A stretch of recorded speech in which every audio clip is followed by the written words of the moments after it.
Previously on Paranormal Horizons. Do you want us looking into this phenomena? 173, 119. Study yes or no? The spectrum analyzer was not doing anything.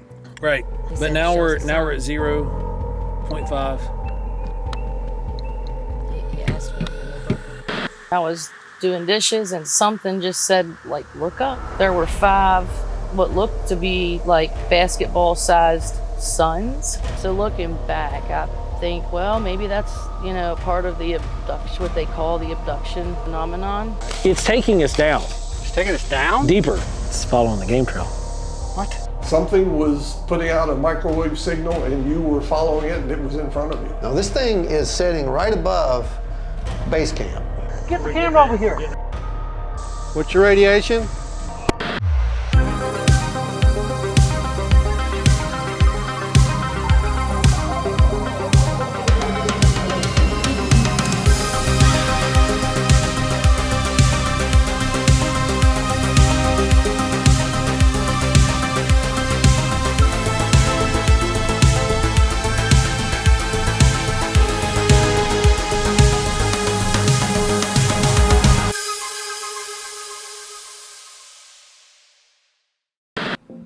With the recent data we had obtained during our investigations, now we had to look at other aspects of what we call Subject B, or the high strangeness. Things such as orbs that we had encountered, or the odd signals which seem to exhibit some form of awareness.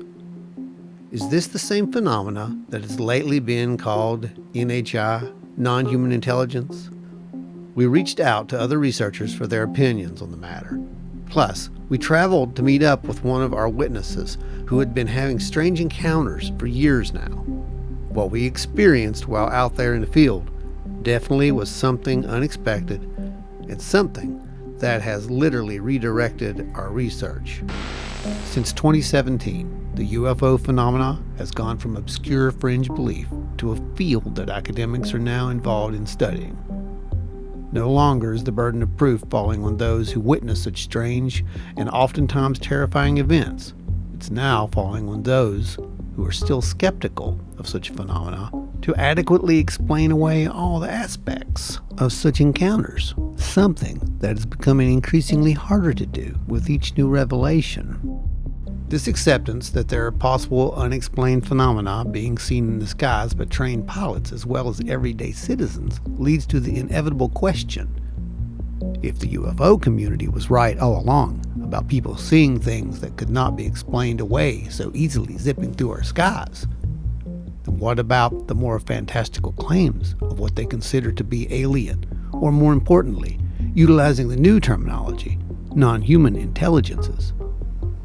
Could this non-human intelligence somehow be related to what we and others are now observing in the field? We set out to talk to several witnesses who have had first-hand knowledge regarding such possible contact. We were going to interview one of our witnesses who had had repeated encounters with something very strange for the past several years. She agreed to go on camera in hopes that it would help others who have had similar experiences to realize they're not alone. How many years ago was it that this started? 2021, March of 21. I was doing dishes and something just said, like, look up. I'm not sure why. All the kids were inside, so there was really no reason to look out. And something just said, look out.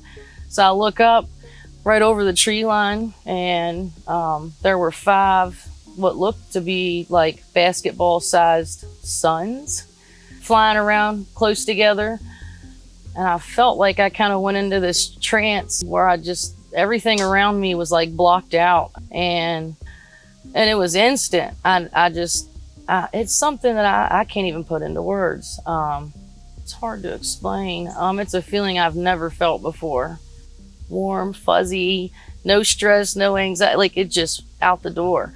Oh, and then I caught myself smiling. And toward the end of it, I thought, why are you smiling? Kind of like snap out of it, and they just flew off one by one, and that was the end of that one. I had no idea what they were, no clue. And I thought I would probably never see them again. until the next day. And every night after that. It's interesting that most think that UFO encounters are rare, and for the most part, they can be. But sometimes these events occur repeatedly for a period of time, and oftentimes it seems that the individuals they are occurring to have had other past encounters with what could be the same phenomena. They just simply don't remember, or don't want to. Originally, individuals such as this were considered to be contactees. Later, they would be labeled abductees. Today, most consider the term experiencer to be appropriate, as it deals with something much broader and possibly something much more ancient. This is old wisdom being rediscovered. And we see it in our sacred scriptures. I mean, let's look at, for instance, what we're talking about now with these objects in the sky and the Tic Tac videos that were released in, 2019, something like that. Well, remember the Foo Fighters of World War II? I mean, it's the same thing. When our military and our adversaries' military were, their Air Force were seeing these things in the sky, some called Foo Fighters. They didn't know what they were. And so here we are, again, some 70 odd years later. All of these things, when you look in the sacred text about just otherworldly beings, this stuff has been going on since human beings have been on the planet, and probably before. Keel had these great catchphrases, like the great phonograph in the sky, the same messages coming through century after century. People think they're the first one to get this message from the Space Brothers or the Angels or whatever. But he also has said, ask the contactee what they had for breakfast. What he meant was, ask the experiencer, not literally whether they had post toasties or not, but find out all about their life, because he found that people that were having these, call them abduction experiences, or an experience with a shambling hairy biped, they would have had experiences all their life. I was contacted by a lady named Missy on Facebook a few years ago. She and her husband live in Londonderry, New Hampshire, near an airport. They're very familiar with the lights that go overhead. So one morning, apparently they were out on their porch, still dark, and they saw these strange lights coming toward them. And then all of a sudden, they're not standing next to each other anymore. Her hands are up in the air like this, and it's a little lighter, and they see a giant black triangle passing over the tops of the trees. And then, like so many people, they didn't register at that time. They turned around and went back to bed. Later on, she realized, we're missing time, and what was that thing in the sky? And she was trying to make a breakthrough with regressive hypnosis, and had not at that point, but did later. So I asked her a series of John Keel-style questions. I found out from Missy they were having classic haunting phenomena in their home, electrical interference. Both sons experienced orbs. One saw golden orbs dancing outside his bedroom window at night. The other one had an orb of some nature come up to him in the house, in the room, spin around him and go off into another room. She saw a shadow person moving along the wall. And then I said, this is going to sound a little crazy, but I knew that people that had these experiences sometimes also saw something like a Bigfoot or whatever. So I said, have you ever seen an animal you couldn't identify? And I even said, like a Bigfoot. And she said, well, no. And then she said, well, wait a minute. My mother and sister-in-law, they saw something near the property. And they saw whatever this thing was, they saw it twice. And it was like a black panther standing on two legs. Now, I would have missed all this. This would have all been hidden under the surface unless we had a forward thinker like John Keel. And not just John Keel, Rosemary Ellen Guiley discovered that people that were having shadow people experiences, a large percentage of them were also classic alien abductee experiencers. Oftentimes, these contact experiences involved what may be considered paranormal phenomena, from strange lights to objects moving around, things so bizarre that witnesses literally refuse to talk about them. It almost shields itself just because no one would take it seriously. This presents the inevitable question, Is this intentional? Is this the trickster element? And is that some form of strange camouflage to hide itself? The ACs were going up and down, up, beep, beep, beep, like the temperature, nonstop.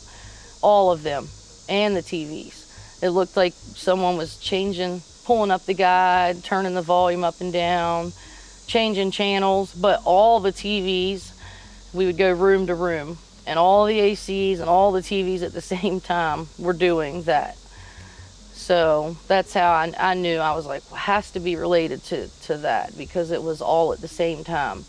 So I'm driving back, and I'm in a particularly dark stretch of road, and all of a sudden I experience a couple flashes of light, like a strobe and a strobe. And I thought, that's weird.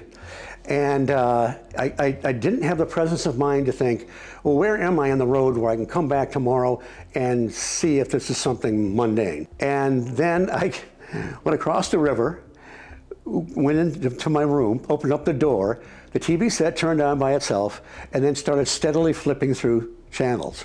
So it was just a blur. And my brain is saying, no, this doesn't happen to me. It happens to other people, and they tell me their experiences. I looked at the clock to see if I had any missing time. And at the time I thought, well, no, I didn't. But later on, I think, well, you know what? I might have had some missing time. I didn't do anything I should have, like write it down and be more focused. And I've heard other people had this happen too. What Steve is describing is echoed in countless UFO contact and abduction cases in which the experiencer encounters something strange, but instead of questioning it, as one might assume, they simply ignore it. Some may have distorted or foggy memories that make no sense, and so they reason it must have simply just been a dream. These are aspects of the contact experience that set researchers such as Jacques Vallée and John Keel apart from their peers in the field. They both saw these incidents of high strangeness being reported by those who were having contact with UFOs and the beings they claimed who were from those UFOs, whatever they actually were. John Keel was disenchanted with the extraterrestrial hypothesis. He used the term ultraterrestrial instead of extraterrestrial. He borrowed it, he said, from his friend and colleague, Ivan Sanderson, the great British naturalist who was transplanted to New Jersey. And Sanderson is probably best known for his book, The Abominable Snowman Legend Come to Life. Keel said he used the term ultraterrestrial as a literary device. He thought that these things, whatever they were, presented a natural condition of the planet that we did not understand. Whatever we may want to call them, it seems that this phenomenon has always been there. But in this case, it would seem that the incidents would only escalate into something the witness would describe as terrifying at the time. The next night, they were over top of the trees, but they looked different because they were still this time. So they looked, if stars were like low right over the treetops, but they were so vivid orange that I knew. And I kept telling my family, like, what are those? Those are not stars. Stars are not orange. And we would come out every night and look at them. I would point them out with a flashlight to make sure they were seeing the right thing. And each night they got a little lower. So, wait, I'm going to back you up. Mm-hmm. You pointed a flashlight at them. Mm-hmm. And each night, was it before or after that, they started to get lower? It was every night they were a little lower, and I pointed the light at them every night. What kind of flashlight was it? It was a long Duracell. It took a lot of big batteries. It was a LED. We got it for Christmas. It was a gift. It was like this long. What? It was like I don't know. It was like a mag light. It was bigger and long, but it took like 10 big D or C batteries. Without knowing it, she was literally describing what John Keel had did with the flashlight method during the 1966 UFO wave. And he had a flashlight. He said it was a 6-battery high beam flashlight. And he shone it up at the purplish blob, and it went up and out of sight. This was another great example of the strange synchronicities that seem to come along with investigating this phenomena. Even with like a week into it, I still had not made like the connection that they were the same thing from the first sighting. Probably because they looked different because they were still. We would notice they were lower, like, a little lower each night over the trees.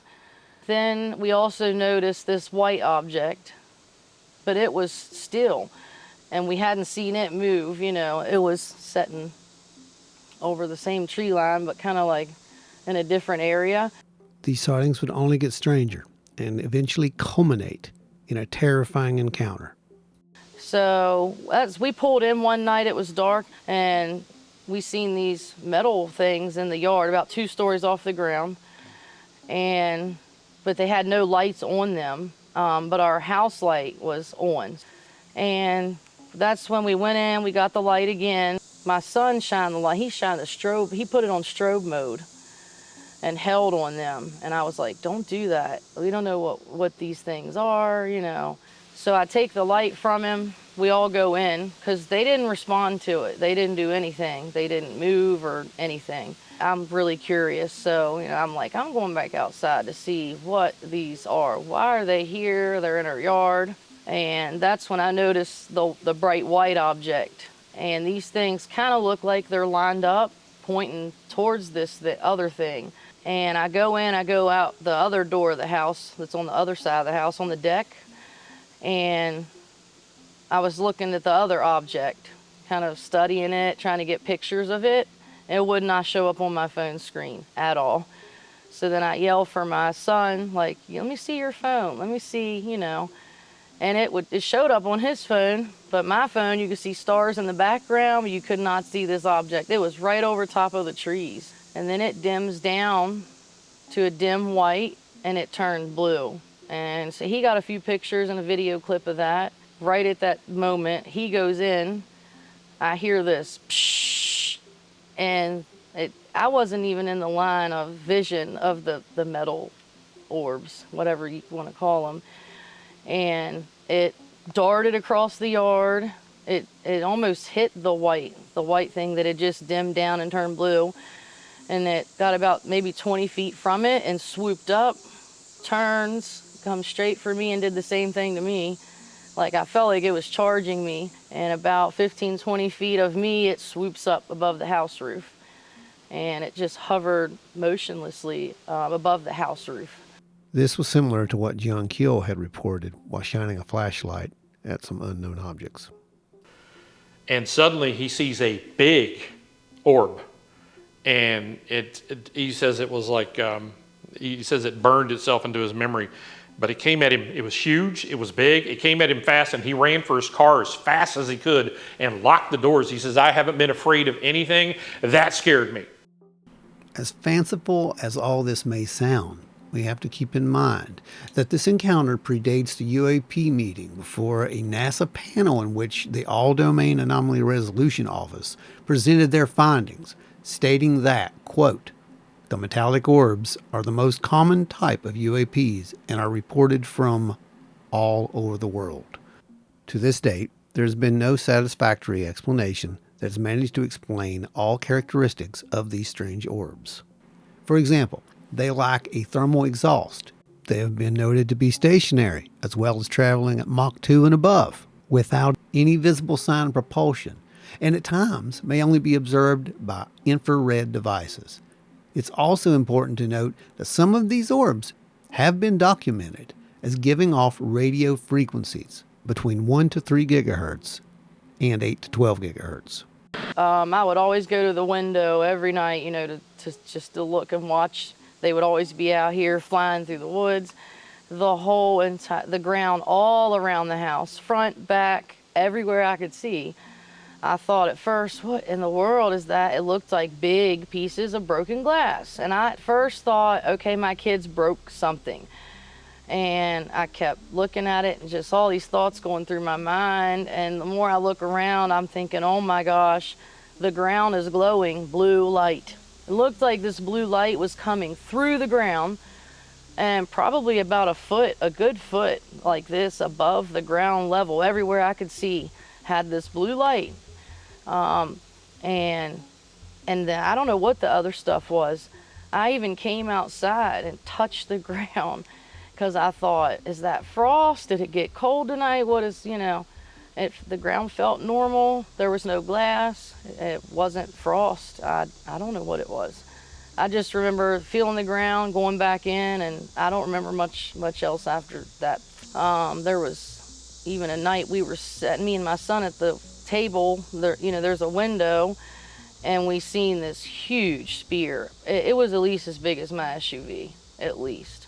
And it had these dim white lights, like it was trying to be sneaky, because it had no lights except these really dim little white ones on the outside. But it was like the tops of the trees were a road. It was making turns with the tree line. And I thought, is it scanning the creek or the tree line or what, And I kept, filming, and they were even shooting beams down on the ground. I don't know what they were doing, but I thought maybe they're looking for something. At first I thought maybe like military, then I blew that off too. And the more I watched, the more I knew that it wasn't nothing that could be explained, that it was UFO, phenomenon.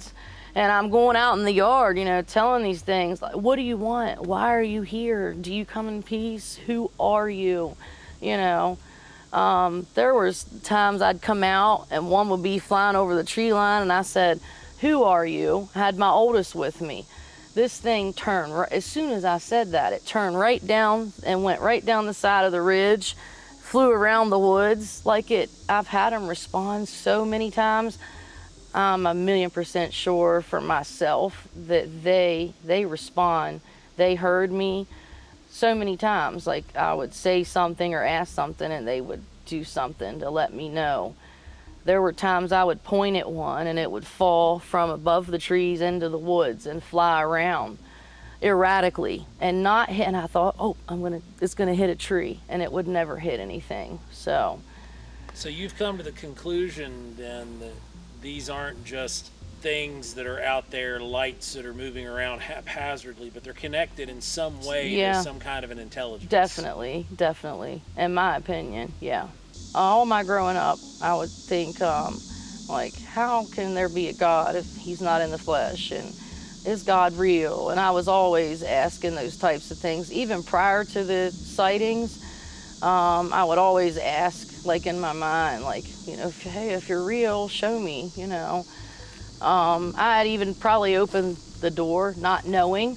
My husband told me a story about a coworker who had all these really amazing, I don't know if you want to call them miracle type things that just kept happening to him again and again. And I remember thinking, I wish something like that would happen, something like that would happen to my family. So when all this happened, just watching these things for hours a night, I thought, well, okay, I knew what I was seeing, it was crazy.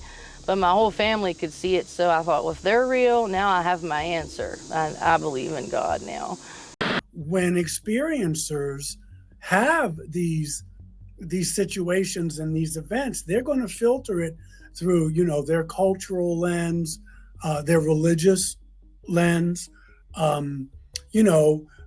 just their whole Weltanschauung, their whole belief system. And so you got to be able to navigate that. If you're familiar with Betty Andreasen and Bob Luca, she's a very famous contactee, and she looked through at everything through a Christian lens. And so when she's talking about speaking with these beings, you have to wonder, are they not being deceitful? I'm not implying that. But are they speaking to her in her language so they can communicate with her? Or is she interpreting that through a Christian lens? And there's nothing wrong with that, because we all do it. And the more conscious we are about that, I think the easier it will be to navigate some of these stories. I know as we went along with this, you kept remembering things from the past. Yeah. That there were There were things there that you never quite put your finger on. Yeah. And there was a pattern of what seemed like a Right. pattern of escalation. There was dreams. I used to have a lot of dreams of like end of the world things, or my kids being taken from me, and I was trying to save them all the time. And then I had all these dreams in a week, like night after night. And then I woke up one night, I couldn't move, tried to yell, tried to talk, couldn't do any of that. But I remember feeling this excruciating pain in my belly on the left side. And I could feel what felt like 5 or 6 sharp, long things pierce through my flesh. And the whole time, I'm trying to yell, trying to move. My husband's asleep beside me. I couldn't do anything. And I remember thinking, God, it hurt so bad. And then I could move my eyes. So the pain's on the left side. I looked to the left side of me. I could only move my eyes, couldn't even move my head. And there was this black mass. It was probably 9 or 10 foot tall. I would say at least 3 foot wide. And it was solid black. Probably about 5 seconds of looking at that. And I thought, oh goodness, this is something of intelligence. And then I just went, I don't know if I went back to sleep or like went unconscious, but I don't remember anything else. I thought it was a dream. So I wake the next morning. I couldn't get up right away like I normally could. I tried to stand. I'm not sure, I felt weak. I had to sit there for about 15 minutes. I was super emotional.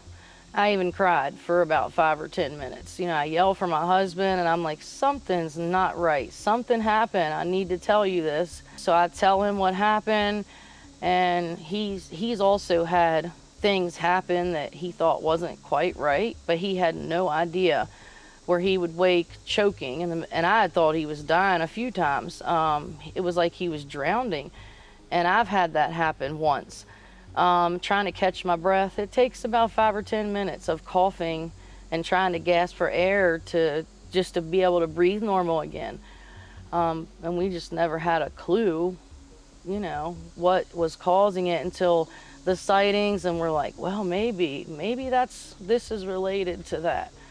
We also, when we moved in, our son had night terrors, really, really bad. I had taken him to the doctor because I didn't know what was wrong, and looking back, I'm like, okay, because he would look awake, but he was not awake. He would not respond to me, wouldn't make eye contact, but he was screaming, crying, hyperventilating multiple times a night. He was sleepwalking, and I looked into his eyes once, and I could tell like he was not there. He looked awake, but he was not in there, So looking back, I think, well, maybe that's, part of the abduction, what they call the abduction, phenomenon. And he would wake up with stories of saying he went to see his big grandma every day for a long time. And we would ask, who's your big grandma? And he would just say, I went to see my big grandma last night. He would always tell us that it was always his big grandma. So he was like 3 and 4, lasted until he went to school, and then he kind of grew out of it. So we were driving down a back road once, and he says, there's my big grandma's house. It was just so weird.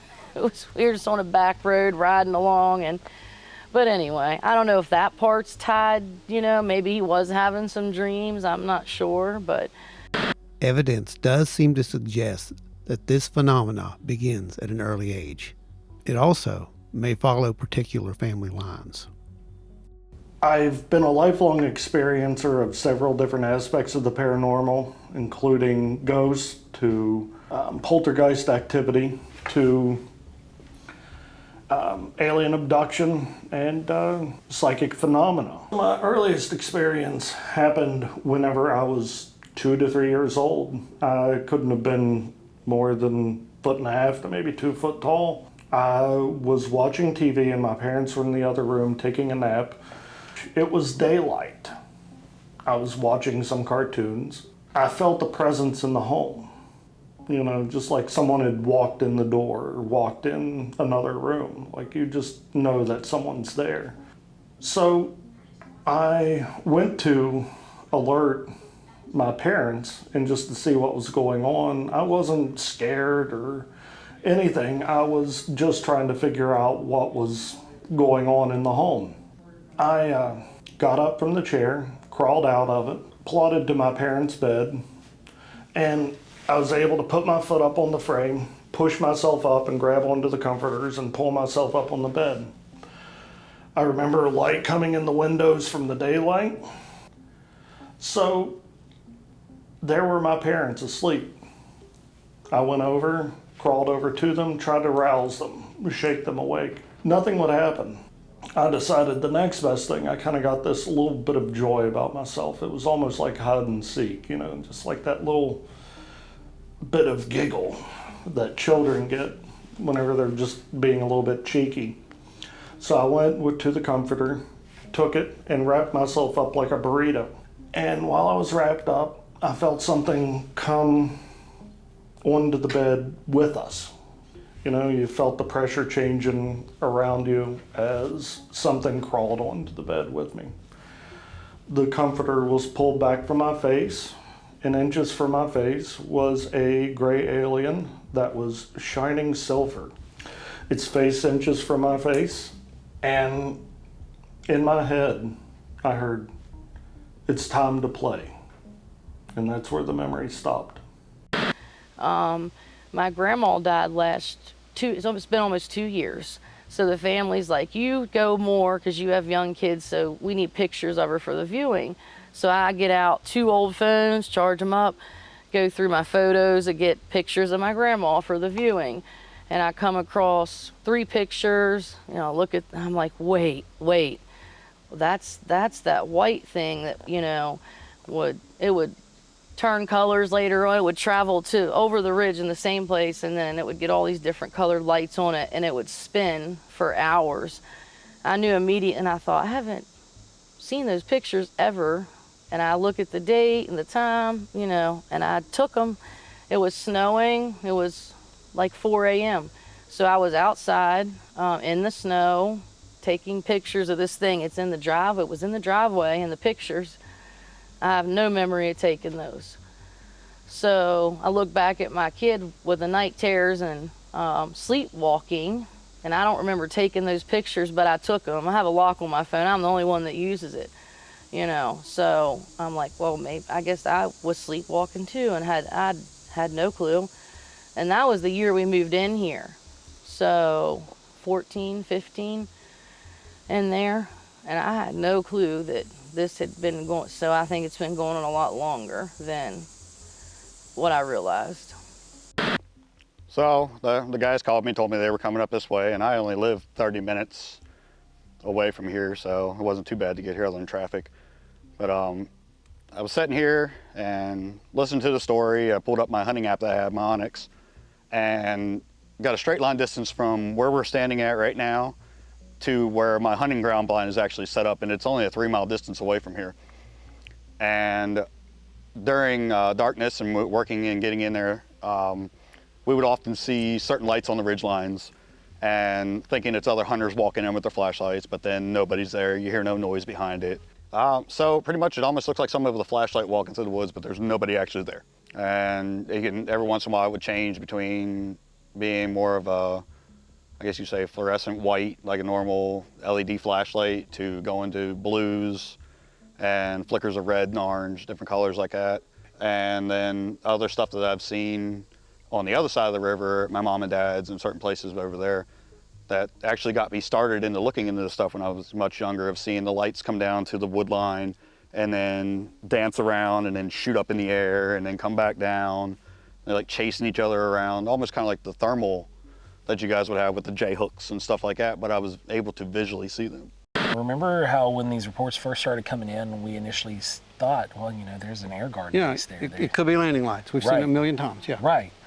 Or even some kind of experimental craft. Mm-hmm. So while we were filming the interview, I was watching where she was pointing into the sky. The issue with that is her sightings are taking place in that direction.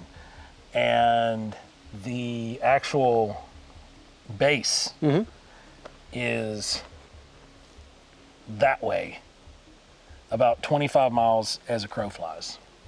So when we're looking at that in that direction, the landing strips Yeah. for this for the flight line, they run east to west, and there's one coming from the south. They run the same. So it's not these things aren't heading the right direction to be landing or taking off. So what you're saying is that this is not air traffic, conventional air It's traffic. not conventional air traffic. I'm comfortable ruling that out. Okay, at this so we're point. going to roll out the guard base at this point. Yeah, just because of the direction. If the lights were coming from that way, Sure. then maybe. Or if they were even just kind of hanging out in that direction, or even hanging this way, maybe. I could look at some of them and we could rule that out, but not over there. Not over that ridge. I can see these, this area. There would be no really reason to see an approach coming from here anyway. That doesn't add up. So I think, we're going to rule out conventional aircraft at this point. Yeah. We have to. For at least the majority of them. Right now we have to anyway. Yeah. So I say we set up the stuff, Yeah. do the thing, and just, who knows? See what happens. Yeah, exactly. We brought along some of our gear to set up just to have a look at what might be going on in this area.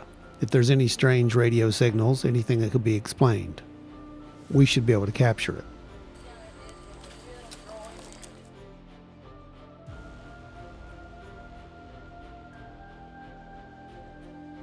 Yeah, signal-wise. Signal-wise. You're out here, what, this direction, right? Yeah. Right in this direction. In this patch of sky right here. Yeah, or the woods. Or the woods. Yep. Okay. I've seen them come down from the sky and drop down in the woods and then go over that way. Okay. We began with our spectrum analyzer, noting any signals that show up, and using this as our baseline. That popped up too. So we're going to max at 27. Next, we will be taking radiation readings around the area. This has resulted in some very interesting data points in the past. Would it happen again? Here? So given what Dawn has told us, with the consistency that she's had these sightings, all the footage that she's given us to go over and review, she's said that the majority of the stuff is actually kicked off around dusk. Yeah. And we're nearing that time. Yeah. The sun's right on the horizon pretty much. So it should be, if we're going to get any data based off of past history, it should be coming up here soon. So we need to keep our eyes on the equipment. Yeah, absolutely. And this is something that's never been deployed here. Right. Well, she's never really done anything like this. No. She's used, cell phones and whatnot. So let's throw all this at it and see if anything gets picked up. But yeah, you're right. There's that window area, so to speak, right? Between, I think she said 7:30 and 8 o'clock. That's what she told us. So that's what we're going to be looking for. And we're approaching that magical hour here, I think. So, let's keep watching. I put the one over there. Over there, the Geiger counter over there. We have the one GQ here. Okay. And we'll just keep an eye and compare notes. Yeah. And I want to make this clear, we've talked about this before, because of the sensitive nature of this.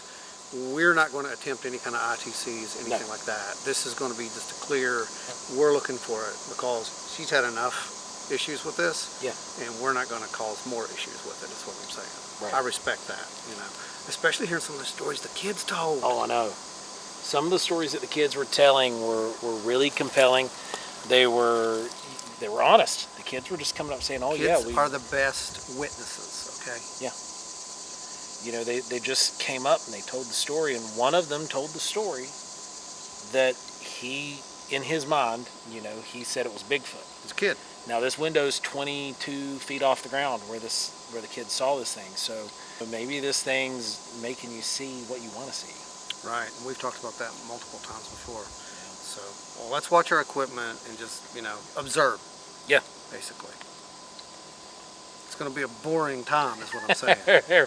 This is real research, guys. This is real research. Stay tuned. This is exciting. Joking aside, it did get very exciting, and it was not what we expected at all. Far from boring.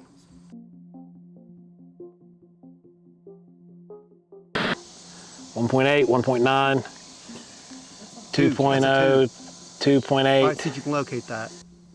Joe detected a strange microwave signal coming from somewhere nearby. Now, we couldn't figure out exactly where this was, but we do know that microwave signals are very interesting in that they're a straight line. What's it doing? 2.6. Okay. I wanted to know where this signal was coming from, so I had to figure out if I could block it. Can I block it? No. No? Can I block 5.4. it? Can I block 5.4. it? 5.4? Now you blocked it doing that. Where did I block it at? When you were behind it, it went to 0. I blocked it here? 6.13. That way? Yeah. So it's going this way. The signal seemed to be coming from directly in front of us. Anything over here? Yeah. What is that? That's a microwave signal. Once again, we were detecting a microwave signal where there shouldn't be a microwave signal. Not like it was though. It was a 6 earlier. Yeah, it went to a 6. This was very reminiscent of what we observed at Wineberry. You see it up here in the middle? Signal stopped as soon as I came over here and noticed it. 1.92. Change that to weighted magnetic. I want to see if there's anything like Gauss flies going on. 0. 0. Okay. 2. So this seems to be more microwave. Yeah. Take it back to radio frequency. Oh yeah, that's totally microwave radiation. Again. There's nothing out that direction but, There's literally but nothing woods. that direction.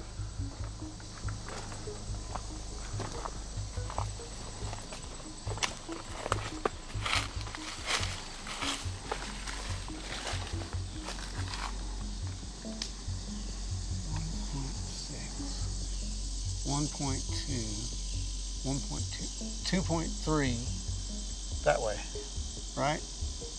Or is it moving? That signal seems to be moving. It's moving. Oh, it's strong. Look at that. Yeah. Remember earlier I was telling you that white light? Get over here. It comes from over in here, and it's always going this way. And In this area? Yeah, and it goes right over. Remember earlier I said right beside the driveway? This is where it's at? Yeah, comes right through here, and then I lose sight of it because the car's parked there. After it gets to right in here, I can't see where it goes no more. So according to Dawn, this is where the strange orbs or lights that she's been seeing in the woods was originating from. And now we were detecting a strange microwave radiation signal in the same area. What you got? It's gone. What? I'm gonna see if that tree might have been blocking it. Okay. .8. I'm following it.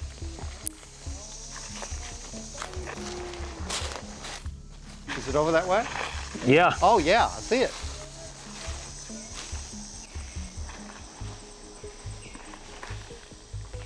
It is moving. All right, we need to get infrared right now. You stay where you're at. It's moving, 100% moving. Because the direction originally was that way, and now it's coming down out of the valley. Between 3 and 0, like it's just going boom, boom, boom. Fluctuating? Yeah, between 3 and 0. Okay. I'm just gonna look out through here with all the different, I got full spectrum over here.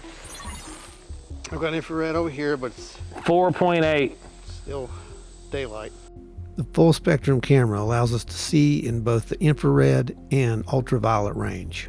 And since we can't see into that range without these cameras, theoretically, something could be there and we just wouldn't see it. So again, we are out in an area that is remote. There are houses around here, but not that direction. All the houses are that way. But we are getting pretty significant microwave reading. So are you seeing any, like, look like straight out and around that way, are you seeing anything? Because I just got another 4. And like it spiked up to 4, set for a second, and dropped back to 0. So whatever it is that way. Whatever this signal is originating from. He's right in front of us. Literally right now. And all over there is a ridge. Yeah, right? It's a ridge.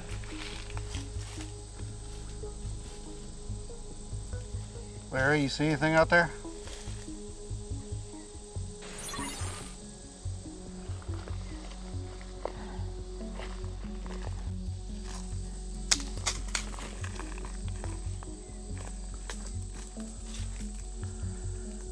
Yeah, I mean, I'm still getting at 1.75, 2.5, 3.8. Right at 8, almost exactly 8 o'clock. This is pretty much the right time.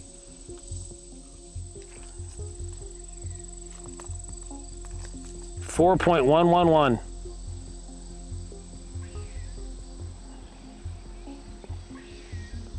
I've got a 2.5 and it's not budging.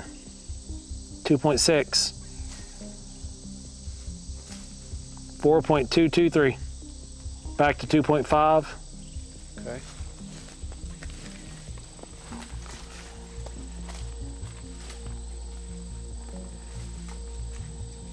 $4.2.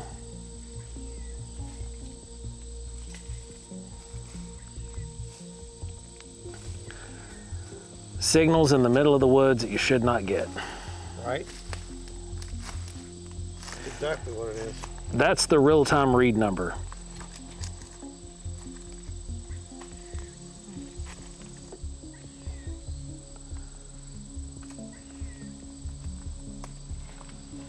And just minor adjustments and you lose it.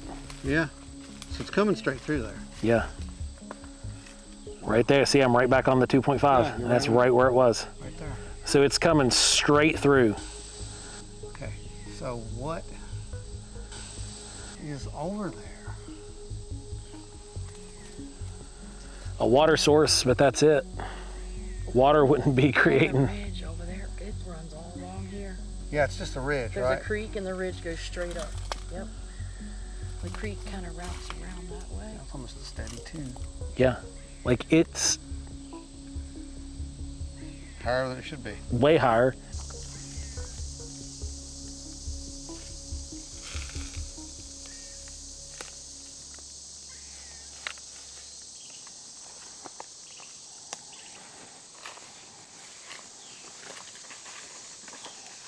As soon as I start moving, it bounces up. Look. Yeah, I see it. Let me see that thing.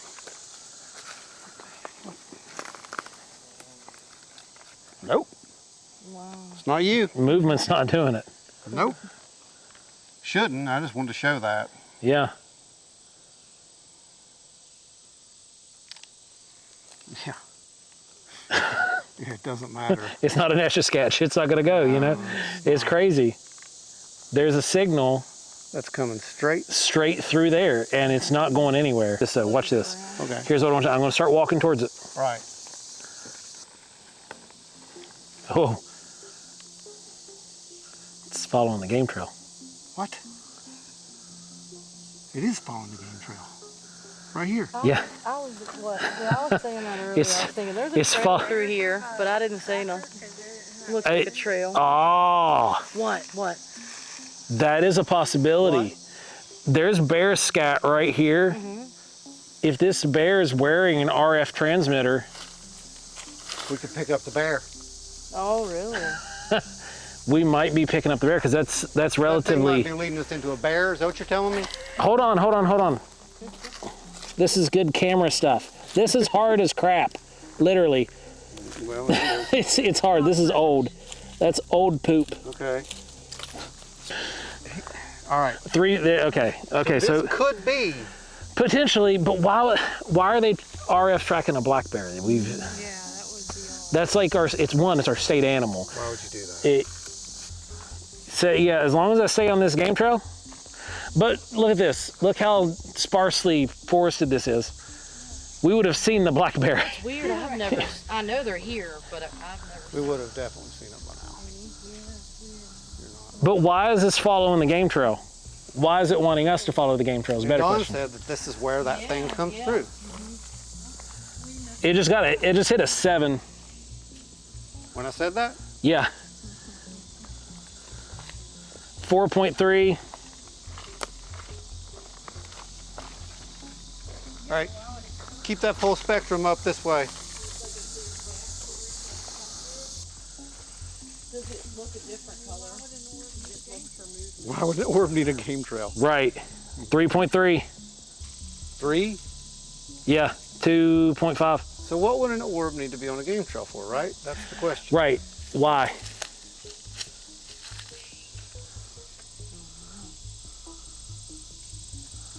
Got anything over there, Larry? In an interesting development, the microwave signal is following the game trail.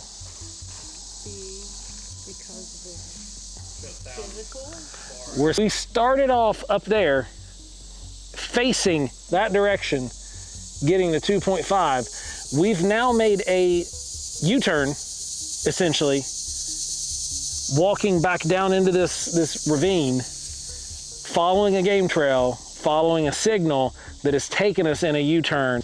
Right. It's taking us down. It's taking us down? Deeper. Well, I learned a lot from some past... Six. No. No. I learned a lot from some people. Number one thing, you don't follow the orbs. I said that myself. 5.6. 5.69. Right, I think the lesson's learned. We can't see this thing. 3.9. 3.3. This, I don't know what that was. 5. I have no idea what that was. What is it doing? It's repeating a signal. It's getting 13.25. 13.25. Did you get that on camera? I think I did. Well, I don't know if you'll see it, but I was. That was 13. 13.25. Why would there be a microwave radiation signal? 9.2. Look straight down. Oh, Ron. Slide in. There's a slide. Where? I see it. Something walking and pushing up. There was something there. What was it? We don't know. That's a good question. What did you say you seen or noticed? There's a slide in the dirt. Slide right here. You can see where it. There's nothing of any definition. The ground's too hard Yeah, packed. you can't. I'm in the wells right here. All right, what's down over that hill? You're right in front of us. We're going back into the playground area in Don's yard if we go straight that way. Are you serious? Dead serious, yeah. And the signal is Follow this path. I want to see where it comes out at. 1.7, 2.6, 2.8, Change my mind. We're following this thing. 3.1. I don't see an orb, so I'm not following it. Exactly. We're I'm following the signal. we're looking at the playground area, Look at this. and it went to 3.0. Look at that. Again, now we're going back down. Following the high, if we're following the high numbers, we're going down.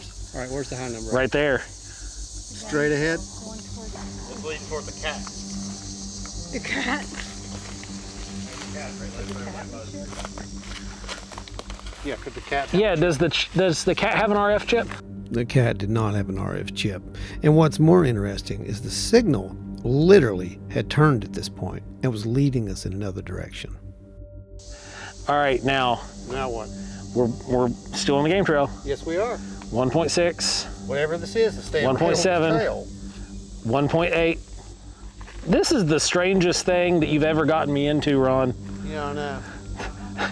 2.000. Hey, Larry.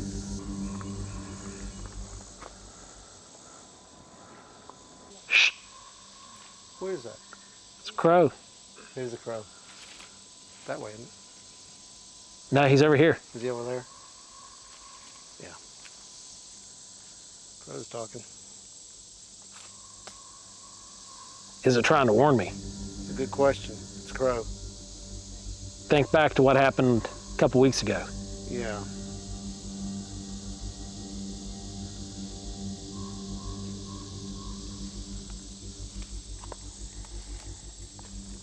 All right, I want to get a Geiger reading. I got a 5.4. I want to get a Geiger reading. We're not going out into the woods any further than this. High 33. We're climbing 24. Okay. 4.5. If that thing starts going into the high numbers, we're not following it. This may seem insignificant to some people. They may think that we're not really finding anything, but we've already found a lot. The data shows that there is something, and that something seems to be leading us down into this valley. The question is, what is that something, and where is it trying to take us? Facing back up the mountain, 8.6. Looking directly at this tree. What? 4.0. This is going to sound stupid. Put it against the tree. I want you to put it against the tree.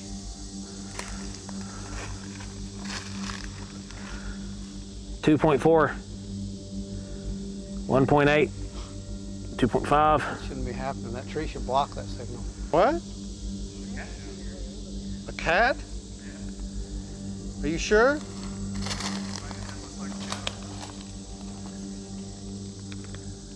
3.9.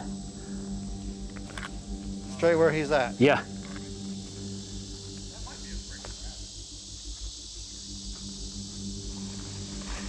What's the rides?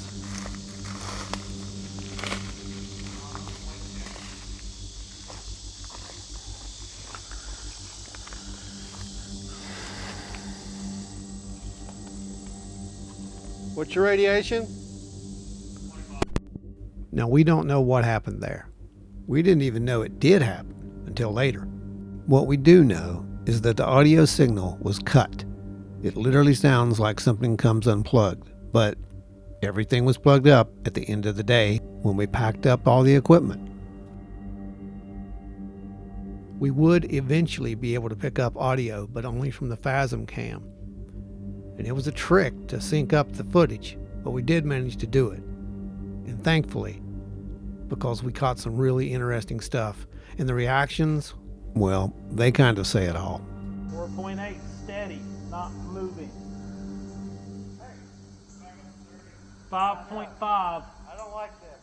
I didn't like it because it seemed like something was leading us down into that valley and it was getting darker. But then something unexpected happened and it pointed us in another direction. Oh yeah, it's back up that way. Let's head back up. And now the signal was leading us right back out the path that we had come on, in the opposite direction. Back to the driveway where our equipment was set up, just in time to see something that we still can't quite explain. There's something about it on thermal though. Yeah, it's moving around it. Catching something else on camera? That thing was moving. Yeah. It still is. Well, it's free cruising now, but it was sitting static. Still, just sit there. Nothing It's that does time. Moving around it. And then took off. That's the. What in the world? We still can't explain what we saw. It seems that we followed the signal right out of the woods, right out there in time to see this thing. Absolutely unreal. But the surprises weren't over. I wanted to check that spectrum analyzer just to see if we happened to get a 1.6. Yeah. We're out there and come back to 1.7. I said, if we get a 1.6, I'll be surprised. Not only do we get a 1.6, while we're sitting here talking about this light in the sky, we get a 1.6. Why? That was not base. This was baselined out for only. We didn't hear for hours with this thing turned on. Right. There's nothing. And then there it. Holy crap! Get the camera over here. Getting it right now. Again, just like Wineberry, we were talking about it and we got the signal at the exact same time. Negative 70. But watch this. Let's start talking about what Beth saw. Then we began to examine the area where this red light was seen. Right. Well, while we were investigating that and just doing a baseline check, we'd started to get some anomalous readings. Beth had some strange feelings, and we get the 1.6 range on the spectrum. Right. So, again, this kind of goes right along with the lines of this weird place. Yes. There's a lot more going on here. There it is, 1.660. And again, I'm just saying, Yeah, that is. No, 1.66. At 79 decibels. Hold it down a little bit. There it is. And it's, did you get it? I got it, right? I think I got it. This was leading us into an area of very, very high strangeness. Every time we talk about this, It comes back. it comes back. So what we're seeing here is correlation with what Dawn's experiences have been. Same time of night, but what I find the most perplexing is that we were led down a trail, following the numbers, following a signal. Not anything visual. Nothing visual. It was just a microwave frequency. We theorized about this before, that you may not be able to see what's going on out there. Right. It was time to head back home. It was a long drive, and the next day, it was time to go over some of the data.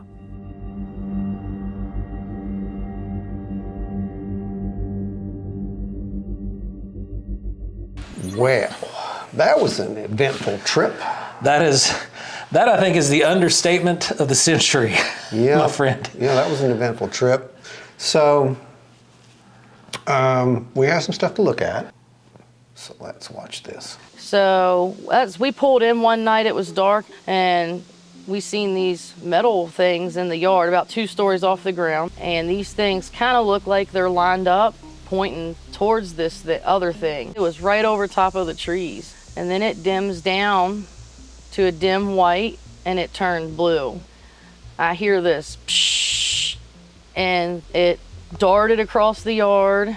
It almost hit the white thing that had just dimmed down and turned blue, and it got about maybe 20 feet from it and swooped up, turns, comes straight for me and did the same thing to me.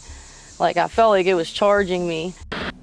So, she had an incident where these things were literally what she assumed were charging her. Yeah. Right? And I remember when this report was sent in. I remember exactly when this was sent in because we tried every way to figure out what this could be. Right. She was convinced at one time that it was drones, and obviously it wasn't just drones. It wasn't as easy to debunk as we would have liked it to have been. But the more important thing is, you know, at the time she felt that it was charging her, right? But it actually pulls up at the last second and veers off over top of the roof. Doesn't really sound like it's charging you at this point, but who knows? I mean, it's enough to make you wonder. Also, you'll note, they were flashing flashlights at this thing, right?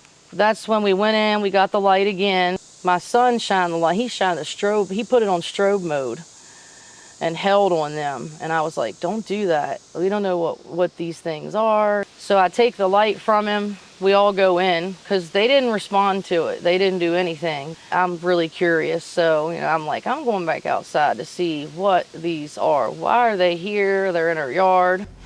Said it didn't seem to react, but then you have this happen. So, did it react? Was that why it came? Well, also, if you remember when she said that she heard it make a sound. Yes. It's that white noise. It's that mechanical interference or electrical interference, you know, we've picked up on several times. Yeah. Has also been reported over the years. No, it's true. And it's very strange. I don't understand exactly what she's going through out there as far as it goes with that. But we have another one. I'm going to let you hear this. This is the first time that we hear about the flashlight. And you'll get to see some synchronicity here, I think. The next night, they were over top of the trees, but they looked different because they were still this time. So they looked, if stars were like low right over the treetops, but they were so vivid orange that I knew. And I kept telling my family, like, what are those? Those are not stars. Stars are not orange. And we would come out every night and, you know, look at them. I would point them out with a flashlight to make sure they were seeing the right thing. And each night they got a little lower. So, wait, I'm going to back you up. Mm-hmm. You pointed a flashlight at them. Mm-hmm. And each night, was it before or after that they started to get lower? It was every night they were a little lower, and I pointed the light at them every night. What kind of flashlight was it? It was a long Duracell It took a lot of big batteries. It was a LED. We got it for Christmas. It was a gift. It was like this long. What? It was like I don't know. It was like a mag light. You know, it was bigger, long, but it took like 10 big D or C batteries. What Dawn didn't know there was she's talking about the exact same thing that we have discovered since with the whole John Keel thing. Exactly. So like literally describe the same flashlight only in a modern text. With LEDs. With LEDs. Same batteries, LED technology. Yeah. But the energy form is the same. So we also have other stuff that John Keel described. You've also got, you noticed what she said, they were blue orbs at one time. And then they changed. Blue orbs, yeah. Then we've got white orbs, we've got orange orbs, we've got blue orbs out there. Yeah. It's the same thing. It is literally sounding like the exact same thing. And now they're flashing lights at it. And it's the same thing since the 60s. Yeah. And probably earlier, if we're being realistic. And we have to look at this because this is not one of the so-called window areas. At least it's not one that's been recognized, right? Correct. But there have been incidents in this area. That's true, because you got to remember where we're at. Yeah. In this location, we're not that far from DC. We are not. And we had the DC UFO flap in the 50s. That's right. It makes you wonder. It does. I know there's theories that the window's closed, the window's open, but what if that's not the case?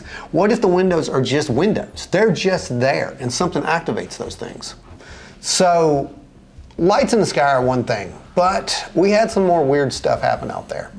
As we hit the magic hour, we were back at the table. We were watching the spectrum analyzer, which was zip. There was nothing there except for ordinary signals that came through. That's At all. the standard decibel readings. Standard decibel readings, low, everything was right where it should be. There's a high one over here, which was probably a cell tower, nothing. Nothing important. Then you take the tri-field. We tested the gauze. Gauze was normal, but when you switched it to microwave, we started to get a weird signal. And the weird signal we could block. So we knew that where the signal was coming from. It was coming from in front of us, right? Which ruled out any of the equipment. There was no equipment, because I know that that's what we thought at first. It was like, it's got to be the transmitter. It's got to be something wireless, which should have been coming this way. Nope. The signal was coming from behind your meter. Yeah, because that was the only way we could block it off. There was no one in the woods in front of us, is what I'm saying. No. So what do? We decide to follow the signal, and surprise, surprise, this happens. Right. Oh. It's following the game trail. What? That signal was following a game trail. Right, and this game trail was not a straight path in the slightest. It did take a path of least resistance down the side of the hill, but we were making these 3-foot radial turns like a switchback, which for this area you would expect on a game trail. You know, they're going to be making that serpentine kind of pattern about every 30 or 40 feet. And this microwave signal was leading us around those radials. I tested it. I remember standing on the edge of where the game trail started to turn, and I said, I'm gonna see what happens. So I looked off to my right and lost it. And as I was going back around, I went back to where I was before I turned it. Signal wasn't there. I thought the signal had ended. No, the tighter I got to being back on the trail, the stronger this signal got. So we just decided to keep following it. So basically what you're saying, for people who aren't understanding, is there's a signal, and theoretically, if it's coming from one location, if there's a tower here, for example, and it's broadcasting, we should be able to turn and catch the signal. Turn here, it's off. Turn here, it's back again. Turn here, it's off and back again. That's not what happened. No. In this case, what happened was it was like the tower was moving. Right. And the tower would have been about 3 to 4 feet in front of us, is what it seemed like at one time. Exactly. That shouldn't be happening. That can't happen. Right. Exactly. And here's some more of that. It's taking us down. It's taking us down? Deeper. What is it doing? It's repeating a signal. It's getting 13.25. We were getting into the teens. Yeah. It's a lot of wattage that's coming through there. And if that's the case, then it was kind of a strong signal. Now, we should have seen anything. We had full spectrum, we had thermals, we had everything out there looking right in front of us, and there was nothing showing up on this. Right. You know, you hear me laughing. Yeah. And that's a nervous laughter. Oh, I think we know that now in the series. Right. I think we know when it gets serious when we hear you laugh at this point. So. Because I don't know what's happening. I can't explain what's happening. No. And my brain is instantly like, oh boy, here we go. Yeah. And it's this shouldn't be happening. Yes. The microwaves don't behave this way. I know they don't behave this way. You know they don't behave this way. They do not behave this way. And the meter is telling us that, oh wait, this one does. To me, it raises concern a little bit because it means that there is something that's right on top of us. Literally. Now, there was something weird that happened. There was a couple of instances of weird synchronicity that took place out there. But why is this following the game trail? Why is it wanting us to follow the game trail? Better Don question. said that this is where that thing comes through. It just hit a 7. When I said that? Yeah. So here we have it again, which seems to be something reacting again. It jumped from these baseline readings, not baseline, but lower readings, like 2s and 3s, to a 7 at the exact same time I said this. Coincidence? It could be. I mean, I'm not ruling out coincidence, but we know that this has happened before. There's a pattern now. There's a pattern. And the pattern isn't just on 1 or 2 trips. No. We've observed this at this point across multiple locations over a long period of time. Yeah. And for me, scientifically, that is enough to rule out coincidence at that point. I'm only saying coincidence because, you know, I don't know. I'm still on the fence about that part of it. Well, I'm on the fence. We'll throw it on the table. We will definitely throw it on the table. We will definitely look at it as a high probability. This is one of those where we come into the high strangeness probability index, right? So we're actually looking at the probability of this. It is really highly strange, okay? Because we are talking about something reacting to us that we cannot physically see. And this is, when we say we can't physically see it, we're not even seeing this on infrared or thermal. No, there's nothing. Some of the other targets we have seen on infrared and thermal at this point, but this time we're getting a signal, a clear signal, a repeating signal. A repeating signal. That is invisible to everything. So why I say that I'm okay saying that this is beyond a coincidence at this point is because it's repeatable. So we want to put this into the probable data pile at this point, is what you're saying. Oh, absolutely. Now, where I'm still on the fence is what? Well, it's okay. We'll get there later. I can't surmise what the what is right now. Right. But if we're willing to put this in that pile, I'm okay with that. It's just that you understand what you're saying. I understand with the full implications and weight of what that means with what I'm saying. Because we have Wineberry, we have Salt Fork, we have Kanawha, we have Wineberry again, we have Kanawha again, and we have now Hedgesville. And we've also had Point Pleasant at this point. We also have had it happen in our own homes. Also correct. This is beyond coincidence at that point. I can't chalk it up to a piece of equipment malfunction because it doesn't happen all the time, but it happens when we seem to address it. Well, we've had the tri-field out multiple times and never got anything.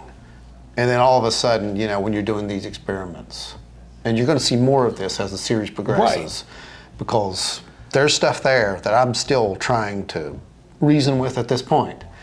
And the tri-field, like you said, we've had it out dozens of times, and zeros, nothing. We've had multiple tri-fields out. Yeah, multiple tri-fields, you're right. Multiple brands, multiple digital and analog, and zeros across the board. But now when we begin to address this phenomena, it goes up. It starts to react. So this is an ITC. Right. This is what you're talking about. This is mental transcommunication. Yes. We're communicating with something or something's trying to communicate with us. And it's working. We didn't initiate contact on this. No. If you remember, when we went into the field, I had specifically said, because of where we're at, there will be no attempt. That's actually documented. Because of the history. Series, because of the history with her. Yeah. And I want to make this clear, we've talked about this before, because of the sensitive nature of this. We're not going to attempt any kind of ITCs, anything like that. This is going to be just a clear, we're looking for it because she's had enough issues with this. Yeah. And we're not going to cause more issues with it, is what I'm saying. Right. I respect that, you know. And I didn't want to cause any more problems with her on that ground. I said, we will not be doing any type of contact type experiments out here. No CE5 type stuff. This is purely for observation. And then something Minutes later, something said, oh, you think? And it pretty much just grabbed us and started pulling us around. By the nose. And literally, I know how ridiculous that sounds to people. I really do. But I was there. We were all there. Now we've seen it, like you said, in about 6 different places. And I understand. I understand what the viewers are thinking right now. Well, I understand what I was thinking. Because we thought the same thing. We still think the same thing. We're not just carte blanche saying what this is. We're not. I don't know what this is. We don't know what it is. We know that we're getting a signal. We know that it's been repeated. We don't know why. In an attempt to try to understand this, we decided to contact Reverend Carter again and have him come in and weigh in on what he thought about what happened to us. They may not have needed the trail. Maybe that you needed it because they were obviously at least leading you somewhere. So there's intelligence, and they may not have needed the trail. Maybe you needed it, and they just took you down it. Everyone remembers from episode 2, the whippoorwill. Tell me about the bird, man. Tell me about the bird. The whippoorwill that had been following us the entire time was on the ground in front of us. We walked up on it. We were within 3 feet. We thought this thing was injured. And as I adjusted myself, I was going to actually, try to pick up the bird. And this thing vanishes into thin air. So there's another bird, though. And this got recorded because we were doing we were actually doing another session out in Kanawha State Forest. Yeah. Something really weird happened. It may show up in the future on another. It's not slated for any of our documentaries on Paranormal Horizons as of right now. Let's put it that way. Yeah. But this time, something very strange happened. As I'm talking about, atmospherically strange. We had a massive storm that came in. I will actually show a little bit of that footage right now, just because it's kind of relevant as to what happens here. Okay, so we'll go ahead and show that. With the data sets that we've collected over the last now almost 5 years, in this area, what do you think we might be dealing with here? Logically, it seems to be some form of intelligence that can manipulate both ionizing and non-ionizing radiation. And I don't quite understand how that's possible, but that does seem to be what we're dealing with. What do you think? I mean, it can come down to a lot of things of, let's go back to the Native Americans. They didn't like to settle in all these areas here because of what went on in these mountains. So it could be long before our times that this stuff has actually been here. I think that we may have lost our way along the way because they were much more in tune to the land. So the hair on the back of our neck here going up to them could have completely scared them out of the woods, or any of those little things. It could have been a signal to say, okay, this isn't a place that we need to be, we need to leave. What's really starting to concern me, though, about this whole thing is that it seems like whenever we go, and if we're there long enough, we start finding these little trails, and that starts interacting with whatever we're doing. Right. I have to ask myself then, is there an X factor between one of us that this thing is kind of drawn to at that point? We need to definitely test this in different locations, is what I think. I agree. Sounds like we got some weather moving in. What is that? That's thunder. That's thunder, yeah. I can see it. It was supposed to be perfectly clear all day, so what is happening? Yeah. Keep recording. I am. Look at that cloud. Look how dark it got. Oh, I know. It's, yeah, the way that just came up over that. Now, this is a pop-up thunderstorm, but why? Hey, feather. And with what we're doing. Crow feather, yours. Hey! This was one of the strangest coincidences we have seen so far. You know how we talked about whether they wanted us here or not? It could be. Storms aren't always a bad thing. Right when I start talking about Native American Hold up. Hold Yeah. up. Hold up. Rain's a good thing. Rain's a blessing. Yeah. Hold up. Remember You the hear it? powwow, Oh, yeah. the leaf circle. Yeah. And look at the trees. They're going in a Yeah. circle. That's what I'm looking at. Could that be? What It is started happening? after we started talking about the tribal relation. Well, you got someone's attention. We just had to talk about what made them truly not What? be in these There areas. was a knock or something knock? over that way. Was there really? Yeah, there was a knock. You'll be able to pick it up on the audio, maybe.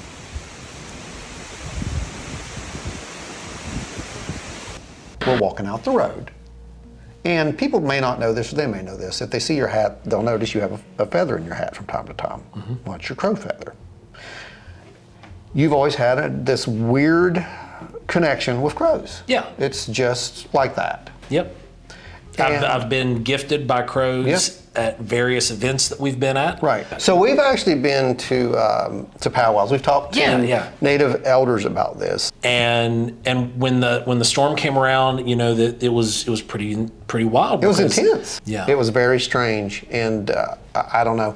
But either way, you found the feather, right? Yeah. So that plays into this scene. That's why I wanted to bring that up.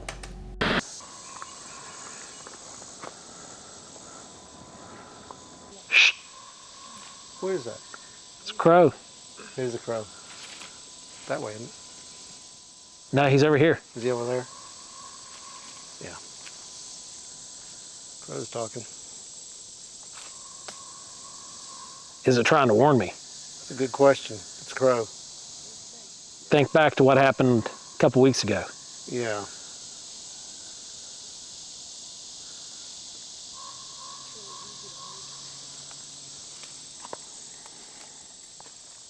All right, I want to get a Geiger reading. I got a 5.4. I want to get a Geiger reading. We're not going out into the woods any further than this. High 33. We're climbing 24. Okay. 4.5. If that thing starts going into the high numbers, we're not following it. As soon as I said that, we did follow it, by the way. We did. Yeah. So I want to, straight up tell you what happened there. But the crow, Joe, right before that, the crow. Yeah. And then those numbers started going up. And something kept trying to pull us down into that valley. Right. We went down into that valley. Now, We did hit a spot we did. where we called it. Yeah. And we said we weren't going any further, which Well, wasn't too far from this point. It wasn't very far from this at all. And what's interesting about that spot is that something disconnected our audio. And I don't mean that our audio dropped. I mean, you can hear it clearly disconnect. I thought that it came unplugged. Right. And that is why I asked you, and no, during the takedown, everything was still plugged in. Yeah, I'm the one that actually dismantled everything. Yeah, it's perfectly fine. Yet our audio sounds like it got disconnected. What's your radiation? Yeah, you hear a clear plug pulse. Right after I say, what's the radiation? Click, everything clicks, and we lost audio. Yeah. And this isn't the first time either that we've had audio interference when we're seeing spikes in radiation or spikes in the microwave. Now, to me, that's more concerning than anything. So you did some research, and you found that you could actually use microwave signals to jam communication signals, like our wireless, for example. All you have to do is match the frequency and hit the target. And essentially it acts as a mirror, and it blocks whatever is being transmitted. So what could have happened? We were getting these microwave frequencies directed right at us. And there's repeating signals. We've measured extremely high spikes that went off the rails, but we had that repeating signal. This is purely speculation. Yeah, it's 100% speculation. Not saying that's what happened. What if that repeating signal was a test to find the frequency that we were transmitting on? Because there, obviously, if we had pointed this thing back, if we had directed the sensor back at us, we would and do find a signal. Right. And what if something was using a frequency to bounce back and forth to test where we were, test what we were broadcasting on, so that way it could dial in and shut us off? Well, whatever happened down there made us turn around and go back out. It did. Now, this is important because as we turn around at this exact time, in space and time, this is where it gets weird. Right. Because had we not, we wouldn't have got what happens next. Thankfully, our Phasm Cam did not lose recording. Right. Unfortunately, it's not the best quality recording, but we didn't lose recording, and we got some really interesting results. And literally, this is what we walk out of the woods to. Now, this thing is sitting right above base camp, and it starts to move off, and here it goes moving off. You can see it now moving off. You can see it fade. Now, what's interesting about this, Joe, you'll see them every now and then, little flickers there, right? Mm-hmm. Watch this when I do a frame-by-frame advance. Now, I thought that these were just artifacts at first that were showing up. I don't think they're just artifacts that are showing up. No, those are extremely cold points. Well, they're not only extremely cold, they're also moving in a pattern, as you can see those. Yeah. Now, I don't know of anything that can do that. There'll also be some hot ones here and there that are actually showing up around this thing. So, I don't know what we're looking at. All I know is that thing was right there in the sky as we walked out of the woods. As soon as we got a thermal on it and started recording it, it books off like, okay, I'm done. Right. And the interesting thing about this target is that it matches previous targets that we've recorded with thermal. It does. All the way down to the black ring around the outside edge. Yep, it absolutely does. With one exception.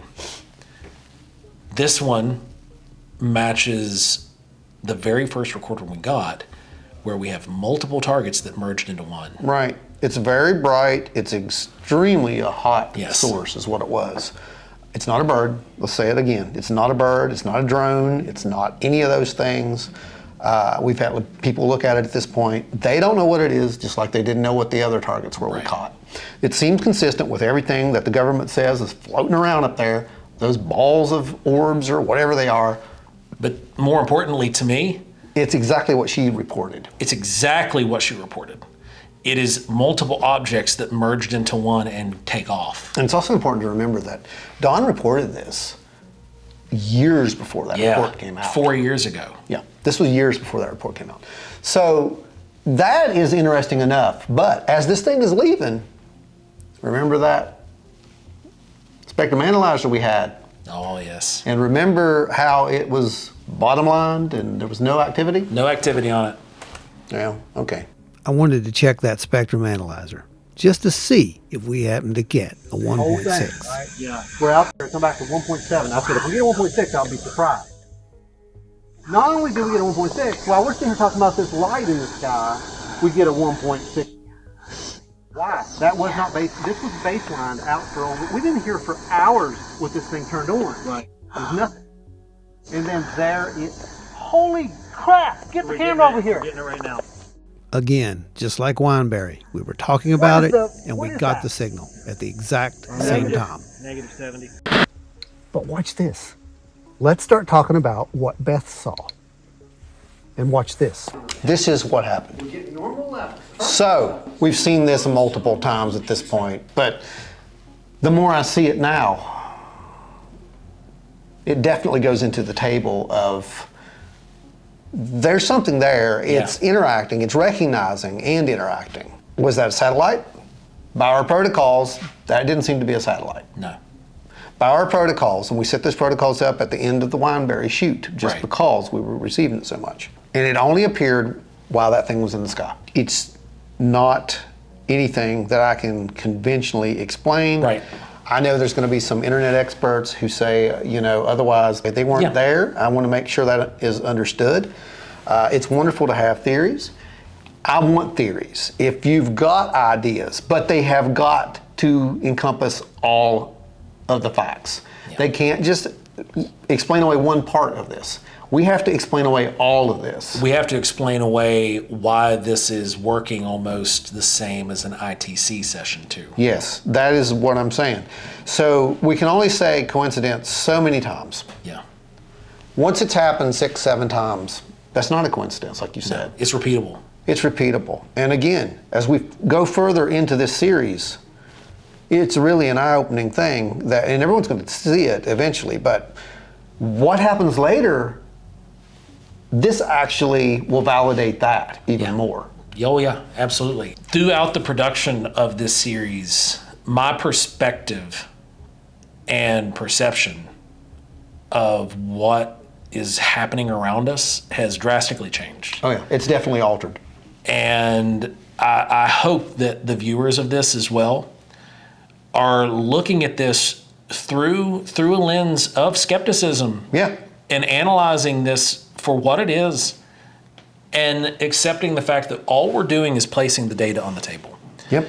We're not trying to tell you what this is. We never have been. I don't know what this is. But the one thing I'm very comfortable with saying is that this is outside of the realm of coincidence now. Yep. What it is, I have no answer for. I need to know what this is. Well, I've got one last clip for you. And this is for everybody, basically. We were interviewing a witness who will be coming up on a future installment of the show. Someone who was very much involved in the Mothman incident. Mm-hmm. At the end, we were wrapping up and we found out his background.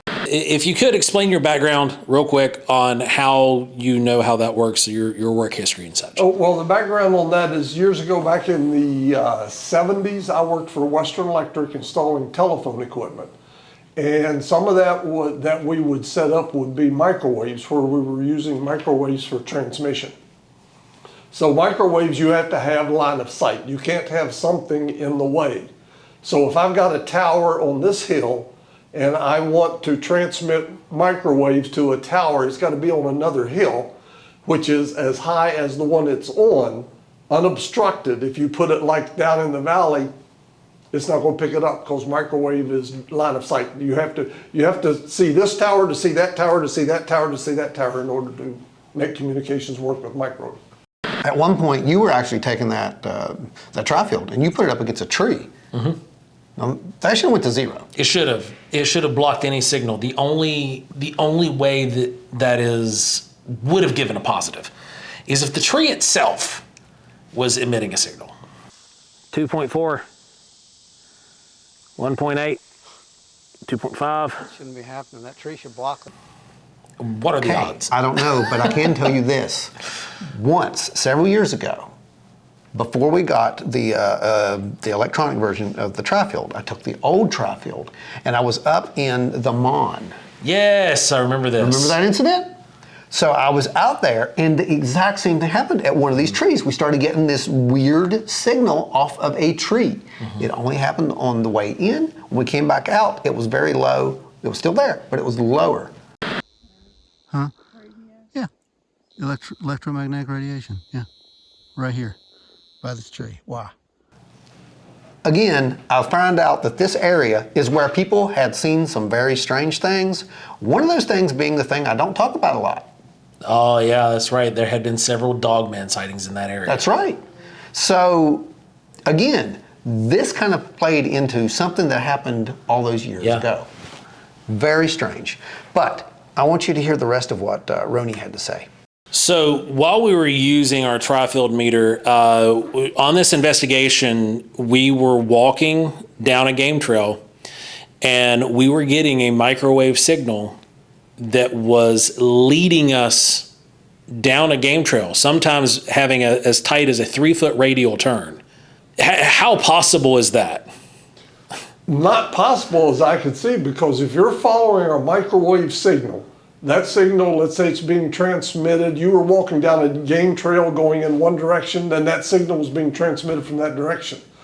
That all of a sudden is not going to turn and go here because it's coming from one direction. Microwave, you don't transmit it and then all of a sudden halfway through the transmission from tower A to tower B, you turn it and send it to tower C. Doesn't work that way. It's already set up. If you got a tower C, you're transmitting in two directions. It doesn't bend. If you had a person standing in front of you sending out microwaves towards you that you're picking up with your meter, and then they're walking on that game trail and they're turning, yes, you could follow that with your meter and follow that trail with them in front of you, and that's the way they would be walking. But if it's like I said, if it's being transmitted from a tower, it's coming from one direction. So something has got to be making that move, and towers don't move, they're fixed locations. So you can't follow a tower and then say, oh, well, I got to go left here and then I got to go right. No, you're going to keep going straight in the direction that you're headed toward that tower. So the only way you could explain that is something, be that whatever it is, UAP, well, I don't know what do you want to call it. Something was putting out a microwave signal and you were following it and it was in front of you. I can't think of any other way that it could be. So, you heard the man. It was nice hearing from a third party who is also certified in microwave technology. Yep. We knew how this stuff worked. Yeah, it's good to hear it from someone else, like I said, and that's what was just amazing, to have him walk in and he just happens to. Because that's what people want too. Yeah. They want that third party validation, just well, so I there's want it, less so, bias. You know, I personally want it myself. The weird part is, here's this guy. No one's heard of him forever. Through weird circumstances and more coincidences, there he is. Yeah. And he just happens to be working on microwaves. And now, yeah, he's going to look at our data. And during an interview for something completely different. Right. So what happens at this is he's going to be joining us in the future. Yeah, I can't wait for that. It's going to be a really good time. Yeah, he's going to be joining us in the future. And we're going to actually...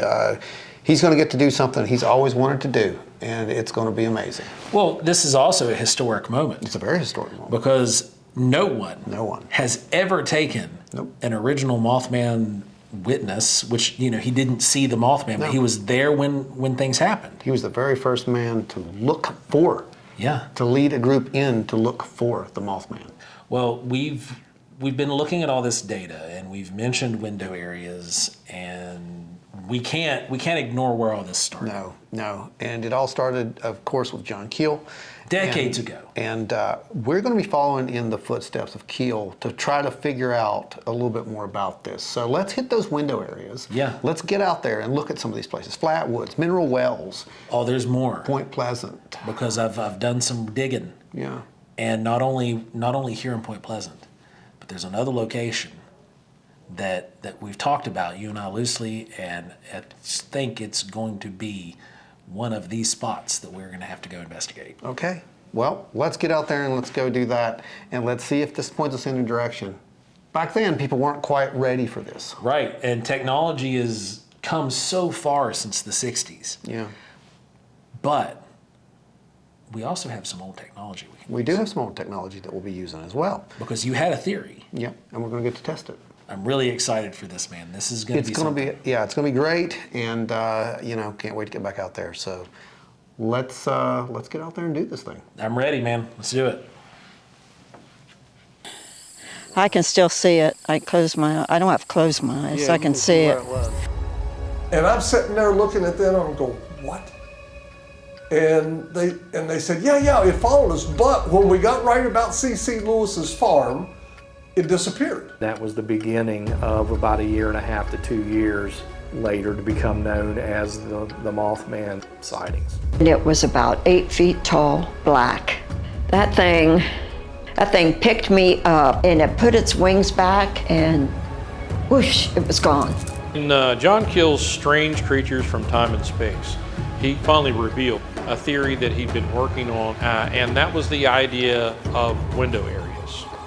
It's literally giving us monsters, it's giving us flying saucers, and it's giving us these strange men in black. Use any kind of electromagnetics you want, and you can mess with that. That was just recently, and that was our high. Okay, That should be effective because it was off. It was Whatever off. happened. This was off. This is a brand new battery. That's our battery. That's one of the brand new ones, fully charged. When I turned this back on, it was almost fully charged. It went off completely. When we got it back on, it's fully charged. Something shut the systems down. Something just shut all the systems down. 1.6. What? Got a 1.61. It's moving slowly. So UAP over the horizon. You're in the exact same location as all three have so far. So it's letting us get back in. Okay. All right. So now whatever's going on might be over. What? This just stopped. What?